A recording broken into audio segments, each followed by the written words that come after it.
Hello students, कैसे हैं आप सब। आशा करती हूँ आप अच्छे होंगे और अच्छे से अपनी पढ़ाई कर रहे होंगे। मैं मोनिका रावत आपका स्वागत करती हूँ आईसीटी वर्चुअल क्लासरूम देहरादून में।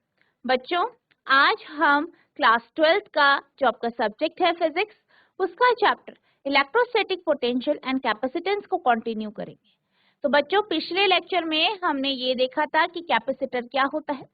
इसके साथ साथ हमने पोलराइजेशन का कॉन्सेप्ट देखा था। आई होप आपको ये टॉपिक समझ में आया होगा। आज हम कैपेसिटेंस के बारे में समझेंगे कि कैपेसिटेंस यानी संधारित्र क्या होता है। ठीक है, तो अब हम चलते हैं अपने स्मार्ट बोर्ड की तरफ। तो बच्चों, पिछले लेक्चर में हमने ये देखा था कि संधारित्र क्या होता है। हमने ये जाना था कि संधारित्र, ठीक है, वो क्या होता है। हमने मोस्टली जो संधारित्र आपने इस तरीके से देखे होंगे। और हम जो है, अगर हम बात करें संधारित्र की, तो यहाँ पे क्या होते हैं, हमारे पास दो कंडक्टर होते हैं जो कि इंसुलेटेड होते हैं। ठीक है, और इनको एक दूरी पे रखा जाता है। अब क्या होता है, इनके बीच में जो है विभवांतर उत्पन्न होता है, जिसके कारण ये क्या कर सकते हैं, चार्ज को स्टोर कर सकते हैं। क्या कर सकते हैं, जो आवेश है उसे, उसका भंडारण कर सकते हैं या उसे स्टोर कर सकते हैं। अब हम बात करते हैं विद्युत धारिता की, यानी इलेक्ट्रिक कैपेसिटेंस या कैपेसिटेंस। तो बेसिकली जब भी हम जो है धारिता की बात करते हैं, तो ये क्या होता है, ये एक एबिलिटी होती है।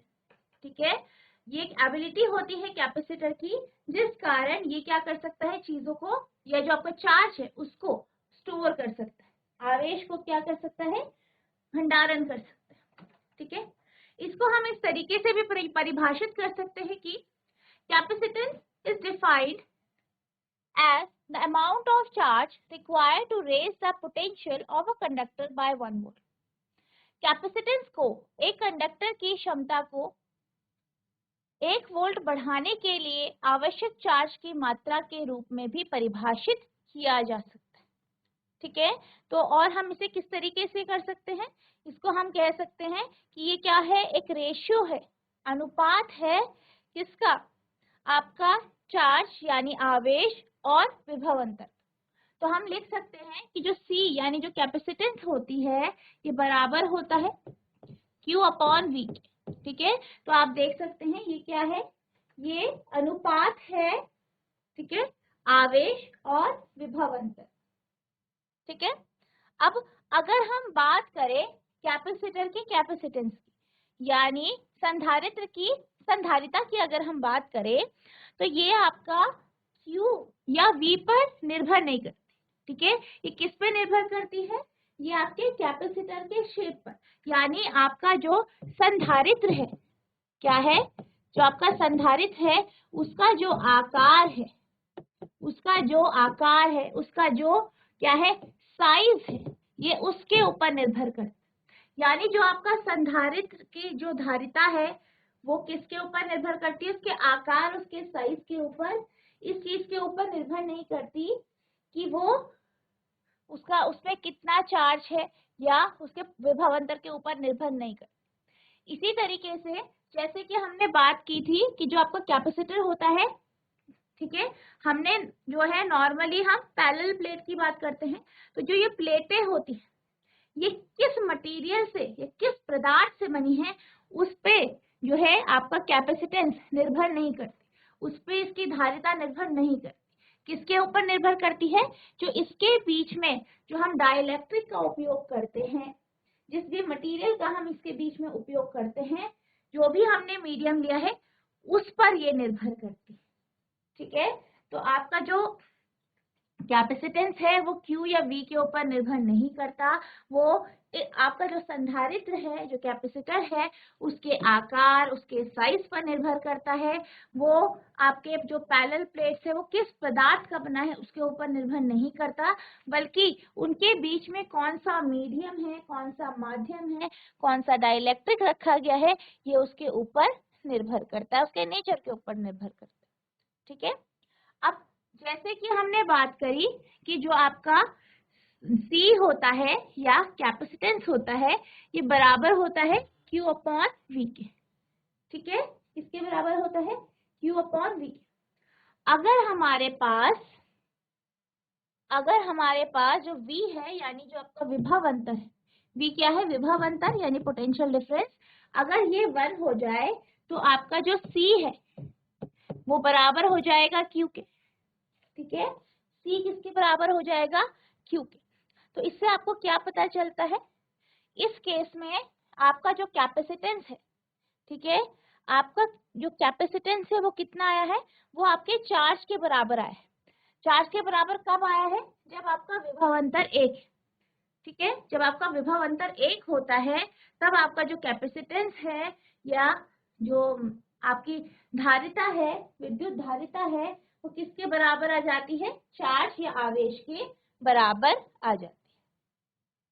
ठीक है, अब इसी तरीके से अगर हम कैपेसिटेंस की, ठीक है, आप इसे साथ साथ नोट करते रहें, इसका अगर हम मात्रक देखें, कैपेसिटेंस का मात्रक, धारिता का मात्रक क्या होता है, अगर आप फॉर्मूले से देखें तो ये आपका, अगर आप इससे देखें, फॉर्मूले से देखें तो आपका C बराबर क्या होता है, Q अपॉन V। Q का मात्रक क्या होता है, कूलम। ठीक है, कूलम, और V का वोल्ट। ठीक है, कूलम अपॉन वोल्ट होता है। ठीक है, पर इसको हम जो है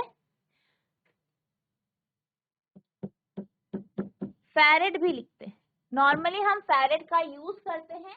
ठीक है, तो फैरेड क्या है, इसका जो फैरेड है वो इसका क्या है, मात्रक है। तो आप इसे F से डिनोट कर,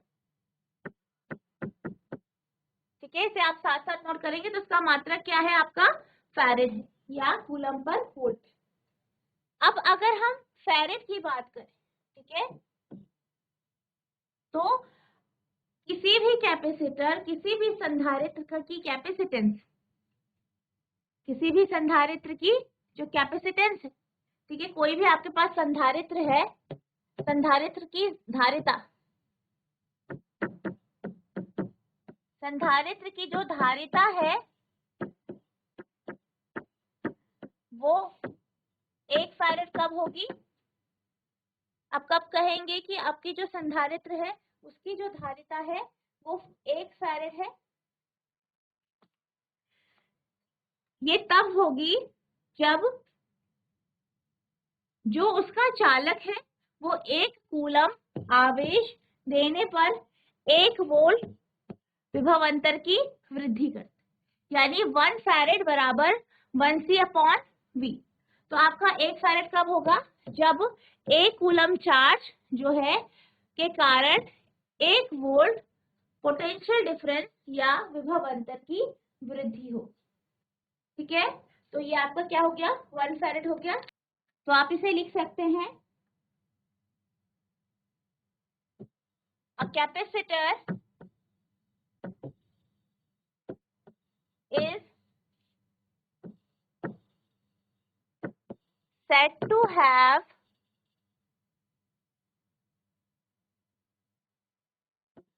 a capacity of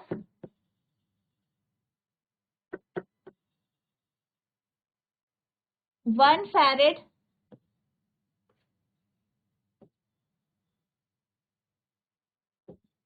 when a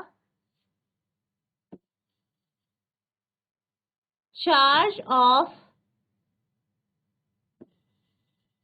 1 coulomb raises its potential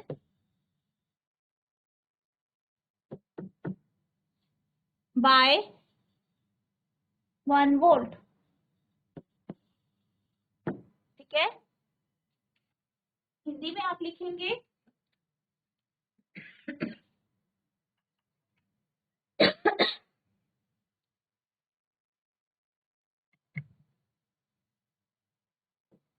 एक 1 फैरेड किसी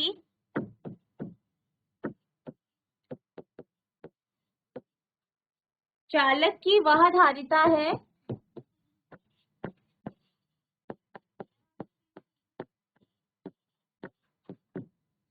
वह धारिता है जो उस चालक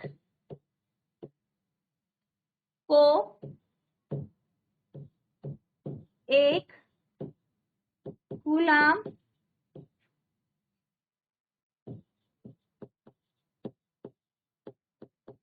आवेश देने पर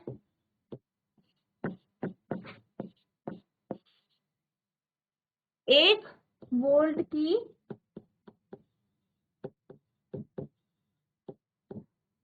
वृद्धि करता है। ठीक है, तो आप इस तरीके से एक फैराड की जो है डेफिनेशन या परिभाषा लिख सकते हैं। अब हम इसके डायमेंशनल फॉर्मूले की बात करते हैं, इसके विमेय सूत्र की बात करते हैं। तो इसका जो डायमेंशनल फॉर्मूला है या विमेय सूत्र है उसे हम देखते हैं किस तरीके से निकलता है। डायमेंशनल फॉर्मूला ऑफ कैपेसिटेंस,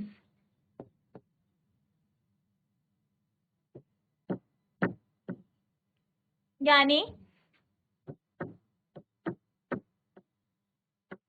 विद्युत धारिता का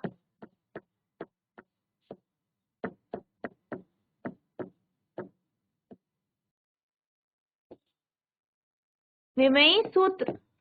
ठीक है, तो अब हम बात करते हैं विद्युत धारिता का विमेय सूत्र की। अगर हम बात करें तो आप ये जानते हैं C बराबर आपका Q अपॉन V होता है। ठीक है, ये आपका फॉर्मूला होता है। इसी तरीके से अगर हम V की बात करें, वोल्ट की बात करें, ठीक है, तो यानी विद्युत विभव की बात करें, V क्या है आपका विद्युत विभव, तो ये बराबर होता है W अपॉन Q के। अब इसको आप जो है पहली इक्वेशन में रखेंगे तो C बराबर आ जाएगा आपका Q upon W upon Q के। तो हमारे पास C आ जाएगा बराबर Q स्क्वायर अपॉन W। ठीक है, और W क्या है यहाँ पे, वर्क यानी कार्य है। ठीक है, और Q आपका क्या हो गया, आवेश हो गया। अब आप इसका अगर विमेय सूत्र देखें तो जो Q होता है, ठीक है, जो Q है यानी चार्ज है, तो चार्ज का जो विमेय सूत्र यानी डायमेंशनल फॉर्मूला है वो आपका क्या है,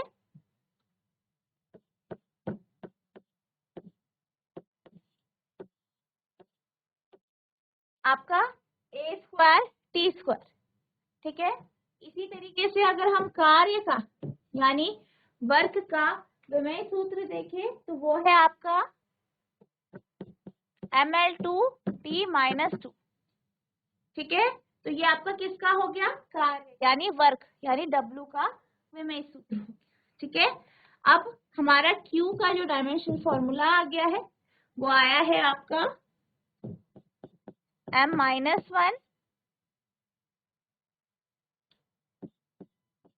A स्क्वायर L-2 T आपका ये ऊपर चल जाएगा तो ये 4 हो जाएगा। तो ये आपका क्या आ गया, विमेय सूत्र यानी डायमेंशनल फॉर्मूला।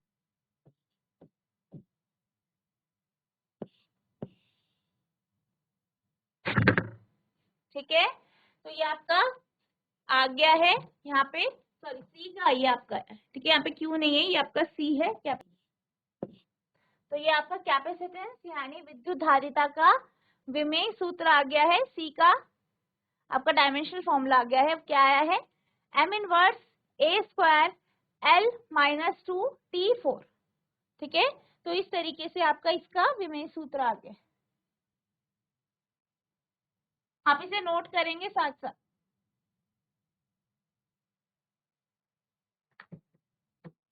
आई होप आपका ये हो गया होगा। अब हम बात करते हैं नेक्स्ट टॉपिक की।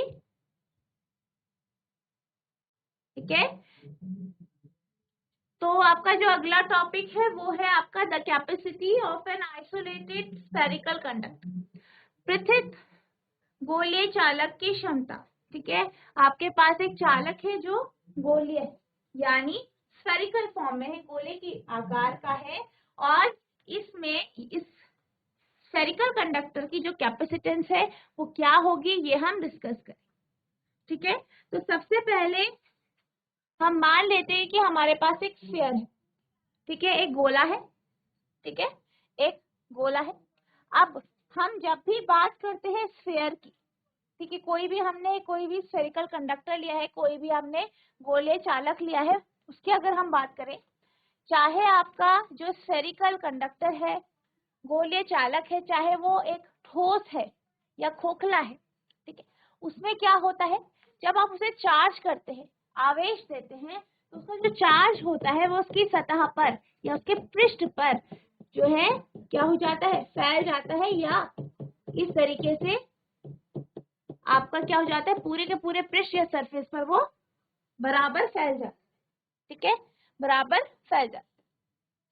तो इसमें हम क्या मानते हैं, हम मान लेते हैं कि हमारे पास एक स्फीयर है। ठीक है, एक गोला है जिसका केंद्र O है और जिसकी जो त्रिज्या है यानी रेडियस है क्या है, वो स्मॉल r है। ठीक है, अब हम क्या कर रहे हैं, हम इसको चार्ज दे रहे हैं, आवेश दे रहे हैं, और हम इसे कितना चार्ज दे रहे हैं, प्लस क्यू चार्ज। ठीक है, और ये जो प्लस क्यू चार्ज है वो इसकी सतह पर बराबर जो है बट जाता है या विस्तृत हो जाता है या वितरित हो जाता है इसकी सतह पर, इसके पृष्ठ। ठीक है, अब जो चार्ज है वो उसके पृष्ठ पर क्या हो गया है, फैल गया।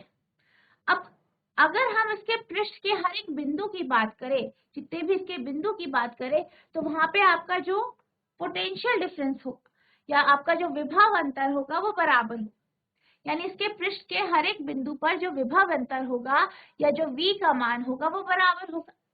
ठीक है, तो सबसे पहले आप थ्योरी लिखेंगे, जैसे कि मैंने आपको बताया, इसे आप लिखेंगे तो आप कुछ इस तरीके से लिखेंगे, consider a sphere with centre O and radius r which is supplied with a charge of plus q. This charge is distributed uniformly over the outer surface of the sphere. केंद्र O और त्रिज्या r वाले एक गोले पर विचार करें जिस पर आवेश प्लस q दिया गया है। यहाँ आवेश गोले की बाहरी सतह पर समान रूप से वितरित होता है। Thus the potential at every point on the surface is same and is given by, इस प्रकार सतह पर प्रत्येक बिंदु पर जो पोटेंशियल है यानी विभव है वो समान होगा, विभव समान होता है और इसके द्वारा दी जाता है। किस तरीके से दी जाता है, V equals to Q upon 4 pi epsilon not R। आप देख सकते हैं इस तरीके से आपका जो विभव है वो दिया जाता है। ठीक है, अब हम क्या जानते हैं कि आपके पास जो कैपेसिटर है C ये बराबर होता है Q अपॉन V के। यहाँ पे हम स्मॉल q दे रहे हैं तो हम स्मॉल q ले लेते हैं। ठीक है, स्मॉल q अपॉन V के। अब हम क्या करेंगे, आप क्या जानते हैं, C equals to Q upon V है। हम यहाँ पे V का मान रखते हैं, ये जो इक्वेशन 1 है इससे यहाँ पे V का मान रखेंगे, तो V का मान आएगा C equals to Q upon 4 pi epsilon not R। अब ये जो है नीचे का ये ऊपर चला जाएगा आपका, C equals to 4 pi epsilon not R, और इसके साथ इसमें क्या रहेगा, Q रहेगा अपॉन Q। अब ये जो Q है, ठीक है, अब ये जो Q है दोनों कैंसिल हो जाएंगे, तो हमारे पास क्या रहेगा, C equals to 4 pi epsilon not R। तो हमारे पास C या कैपेसिटेंस आ गया 4 पाई एप्सिलॉन नॉट R। अब यहाँ पे आप देख सकते हैं, यहाँ पे आपको साफ पता चल रहा है 4 पाई एप्सिलॉन नॉट क्या है, कांस्टेंट वैल्यूज, स्थिरांक। चेंज क्या हो रहा है, R, यानी जो धारिता है वो किसके ऊपर निर्भर कर रही है, जो आपका गोला है उसकी त्रिज्या के ऊपर, यानी आपका जो गोला है या आपका जो स्फीयर है उसके रेडियस के ऊपर ये डिपेंड कर, यानी जो C है ये किसके प्रोपोर्शनल है, R के प्रोपोर्शनल है, यानी त्रिज्या के प्रोपोर्शनल है। ठीक है, तो इस तरीके से आपको ये जो डेरिवेशन है उसे करना है। ठीक है, आप इसे नोट करेंगे। आई होप आपको ये टॉपिक समझ में आया होगा। अब हम चलते हैं अपने अगले टॉपिक की तरफ, जो है आपका पैरेलल प्लेट कैपेसिटर, समानांतर प्लेट संधारित्र।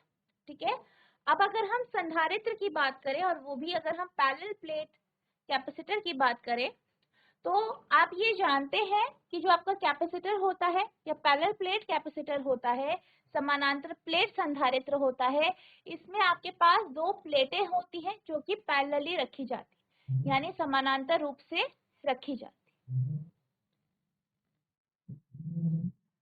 अब अगर हम बात करें कैपेसिटर की, तो कैपेसिटर का उपयोग क्या के लिए किया जाता है? ताकि आप चार्ज को स्टोर कर सके, आवेश को का भंडारण कर सके। ठीक है, तो हम क्या करते हैं, हम सबसे पहले एक जो है एक प्लेट ले लेते हैं। ठीक है, ठीक है, मान लीजिए हमारे पास ये क्या है, प्लेट, जो कि इंसुलेटेड प्लेट। कैसी प्लेट है? Insulated plate. अब हमने क्या किया, इसको पॉजिटिव चार्ज से, ठीक है, इसको हमने धनात्मक आवेश दिया, धनात्मक आवेश दिया इसे, तो यहाँ पे क्या हो गया, धनात्मक आवेश इस पे पूरी तरीके से इस तरीके से वितरित हो गया। हमने इसे आवेश दिया और क्या हुआ, इस पे जो पोटेंशियल डेवलप हुआ, विभव उत्पन्न हुआ, और इसने क्या किया, जो है चार्ज भर गया इसमें। अब अगर हम एक्स्ट्रा और चार्ज देंगे तो क्या हो जाएगा, चार्ज ओवरफ्लो कर जाएगा, आवेश आपका ओवरफ्लो कर जाएगा। अब हम क्या करते हैं, हम एक और प्लेट लेते हैं जो कि इंसुलेटेड प्लेट है, और उसको इसके पास रख लेते हैं कुछ इस तरह। ठीक है, हम इसके पास रख लेते हैं, और ये भी कैसी है, इंसुलेटेड है।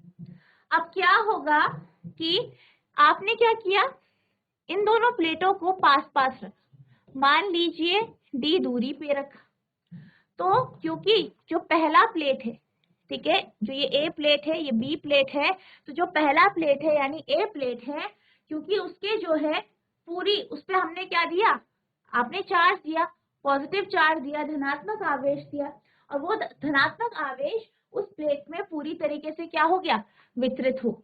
ठीक है, अब हमने क्या किया, दूसरा इंसुलेटेड प्लेट लेके आए, उसको इसके करीब रखा, लगभग डी दूरी पे रखा।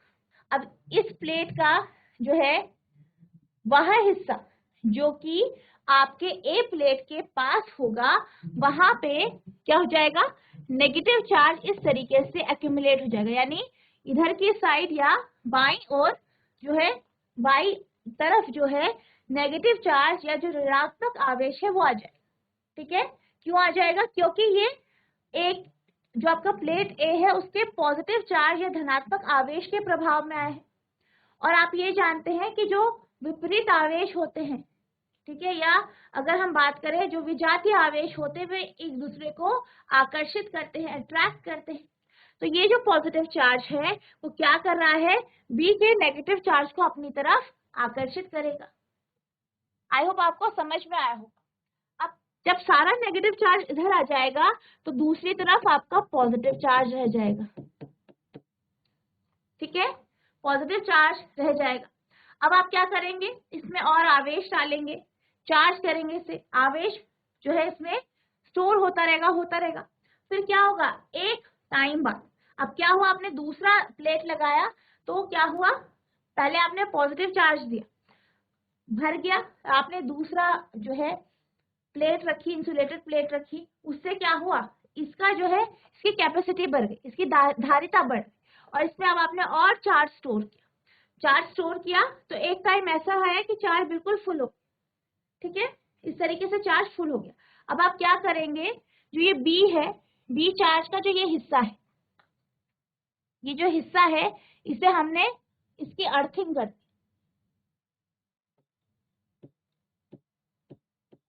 ठीक है, अर्थिंग कर दी। अब जब हमने इसमें यहाँ पे अर्थिंग कर दी तो क्या हुआ, ये सारा का सारा जो पॉजिटिव चार्ज है, बी का जो जितना भी धनात्मक आवेश है वो जो है नीचे चला गया। ये यहाँ पे से क्या हो गया, चार्ज नीचे चला गया कुछ इस तरीके से। ठीक है, सारा का सारा चार्ज हमने ग्राउंड कर दिया, पॉजिटिव चार्ज सारा नीचे चला। अब क्या हुआ, अगर आप फिर से अगर हम और चार्ज डालते हैं या और आवेश इस प्लेट के बीच में डालते हैं तो हम ये देखेंगे कि इसको ग्राउंड करके, कि जो हमने ग्राउंडिंग की है, इसके बाद जो ये कैपेसिटर है, जो ये संधारित्र है, इसकी जो धारिता है वो और बढ़ गई। अब आप इसमें और ज्यादा चार्ज डाल पाते, ठीक है। तो इस तरीके से जो है आपका जो है पैरेलल प्लेट कैपेसिटर काम करता है। और आप इसको, इसकी धारिता को कैसे बढ़ा सकते हैं, दूसरी प्लेट लगा के और उसको ग्राउंड करके, ठीक है। तो अब आप क्या कर सकते हैं, इसमें और चार्ज या आवेश इसमें जो है उसका भंडारण कर सकते हैं।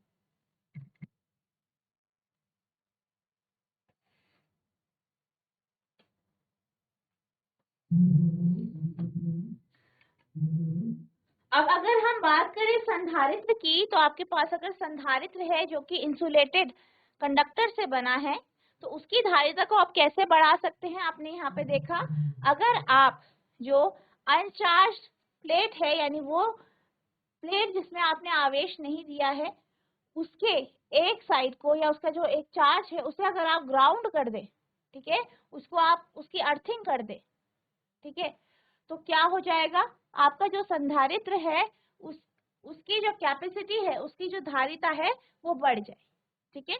अब अगर हम आपके कैपेसिटर की बात करें, ये हमने पैरेलल प्लेट कैपेसिटर की बात करी, इसी तरीके से आपके पास जो है स्फेरिकल कैपेसिटर होता है, गोलीय संधारित्र होता है, सिलेंड्रिकल कैपेसिटर होता है, यानी बेलनाकार संधारित्र होता है। तो ये आपके पास कुछ संधारित्र हैं। अब अगर हम इसके सिंबल की बात करें, इसका जो सिंबल होता है वो कुछ इस तरीके से होता है। और जब आप वेरिएबल कैपेसिटेंस की बात करते हैं, यानी ऐसा संधारित्र जिसकी धारिता को बदला जा सकता है, उसे आप इस तरीके से ड्रॉ करते हैं, ठीक है। आई होप आपको ये समझ में आया होगा। The arrangement consist of two thin conducting plates, each of area A and separated by a small distance t. अब अगर हम पैरेलल प्लेट कैपेसिटर की बात करें, हमने अभी तक ये डिस्कस किया कि आप किस तरीके से एक पैरेलल प्लेट कैपेसिटर बनाते हैं और इसकी धारिता को हम किस तरीके से बढ़ाते हैं, ठीक है। तो जो आपका यहाँ पे डायग्राम बनाया गया है, ये आपको समझ में आया होगा कि किस तरीके से बनाया गया है, किस तरीके से आपको कैपेसिटर बना है, संधारित्र बना है। अब अगर हम कैपेसिटर की बात करें और वो भी समानांतर प्लेट संधारित्र की बात करें, तो ऐसे कैपेसिटर में, ऐसे संधारित्र में दो पैरेलल प्लेट्स होती है, दो समानांतर प्लेटें होती हैं, जिनका एरिया या क्षेत्रफल बराबर होता है, जो कि A होता है। और इनको हमने क्या किया है, एक दूरी पे रखा है जो कि D दूरी पे। When charge Q is given to the first plate, a charge minus Q is induced on the inner face of the other plate and positive on the outer face of the plate. अब क्या होता है, जब हम समानांतर plate संधारित्र की एक प्लेट पे, ठीक है, मान लीजिए ये आपका A प्लेट, ये B प्लेट, A प्लेट में हम क्या कर रहे हैं, चार्ज देते हैं, इसको आवेश देते हैं। तो क्या होता है, हमने यहाँ पे प्लस चार्ज दिया, ठीक है, धनात्मक आवेश दिया। तो इस धनात्मक आवेश के कारण जो आपका B प्लेट है, B प्लेट का जो आंतरिक हिस्सा या अंदर वाला जो हिस्सा है, जो कि आपकी बाईं तरफ, वो कैसा हो जाता है, नेगेटिव चार्ज हो जाता है। क्यों हो जाता है, जैसे कि मैंने अभी बताया कि जो आपके विजातीय आवेश होते हैं वो एक दूसरे को क्या करते हैं, आकर्षित करते हैं। तो इसने क्या किया, पॉजिटिव चार्ज ने नेगेटिव चार्ज को अपनी तरफ आकर्षित किया। As this face is connected to the earth, a net negative charge is left on the plate. अब क्या हुआ, यहाँ पे नेगेटिव चार्ज आपका हो गया इकट्ठा। अब जैसे कि मैंने बताया था, यहाँ पे आपका पॉजिटिव चार्ज इकट्ठा हो गया। अब आपने क्या किया, इसको जो है पृथ्वी से जोड़ दिया, अर्थिंग कर दी, जिस कारण ये जो पॉजिटिव चार्ज प्लेट बी में उत्पन्न हुआ, ये यहाँ पे इकट्ठा हुआ, ये पृथ्वी पे चला गया, ये अर्थिंग से नीचे चला, और सिर्फ बी जो प्लेट है उसमें आपका सिर्फ ऋणात्मक आवेश या negative charge. Thus the arrangement is equivalent to two thin sheets of charge. तो इसलिए हम क्या कर सकते हैं, इसको हम जो ये कॉम्बिनेशन है इसको हम मान सकते हैं कि जो ये प्लेट है ये बेहद पतली है, पतली शीट है और जो कि कैसी है, चार्ज, आवेशित, ठीक है। As d is much smaller, the linear dimension of the plate d square is lesser and lesser than a. अब हमने क्या कहा है कि जो d है वो कैसा है, वो बहुत कम है और हम ये मान सकते हैं कि वो जो क्षेत्रफल है उससे काफी कम है। We can use the result of the electric field by an infinite sheet of charge. The electric field between the plate is, अब क्या कर सकते हैं हम इसका उपयोग करके हम, और जो आपने जो पिछला चैप्टर था उसमें हमने क्या देखा था कि जो अनंत लंबाई वाली चादर है उससे जो इलेक्ट्रिक फील्ड होती है या वो चार्ज है उसके कारण जो इलेक्ट्रिक फील्ड या ई जो उत्पन्न होता है वो कितना होता है, उसका उपयोग करके हम इन प्लेट्स के बीच में जो इलेक्ट्रिक फील्ड है, विद्युत क्षेत्र है, उसे निकाल सकते हैं। तो बच्चों ये जो टॉपिक है आई होप आपको इतना समझ में आया होगा कि पैरेलल प्लेट कैपेसिटर किस प्रकार से बनता है, किस तरीके से इसकी धारिता को बढ़ाया जाता है। बाकी इसका जो आगे का जो टॉपिक है, जो डेरिवेशन है, उसे हम नेक्स्ट लेक्चर में जो है पढ़ेंगे। अभी आपको जो है मैंने जितना पढ़ाया आई होप आपको समझ में आया होगा और आपको इसको रिवाइज करना, ठीक है। नेक्स्ट लेक्चर में हम इसके आगे के टॉपिक को कंटिन्यू करेंगे, साथ ही साथ ये जो टॉपिक है इसका जो डेरिवेशन है उसे करेंगे। तो बच्चों मुझे आशा है कि जो आज हमने कैपेसिटेंस यानी संधारित्र का टॉपिक पढ़ा, संधारित्रता या विद्युत धारिता क्या होती है ये आपको समझ में आ गया होगा। आपका पैरेलल प्लेट क्या होता है, समानांतर प्लेट कैपेसिटर क्या होता है ये भी आपको समझ में आया होगा। नेक्स्ट लेक्चर में हम इसी टॉपिक का डेरिवेशन करेंगे, साथ ही साथ जो आपके आगे के टॉपिक्स हैं उन्हें कंटिन्यू करेंगे। आपको इन टॉपिक को पढ़ना है, ठीक है, इनको अच्छे से लर्न करना है। साथ ही साथ अगर आपको किसी भी प्रकार की कोई भी प्रॉब्लम होती है, किसी भी प्रकार का कोई भी प्रश्न आपके मन में आता है, आप नेक्स्ट लेक्चर में पूछ सकते हैं। तो बच्चों आज के लिए बस इतना ही, मिलते हैं अब नेक्स्ट सेशन में। तब तक के लिए thank you and have a nice day.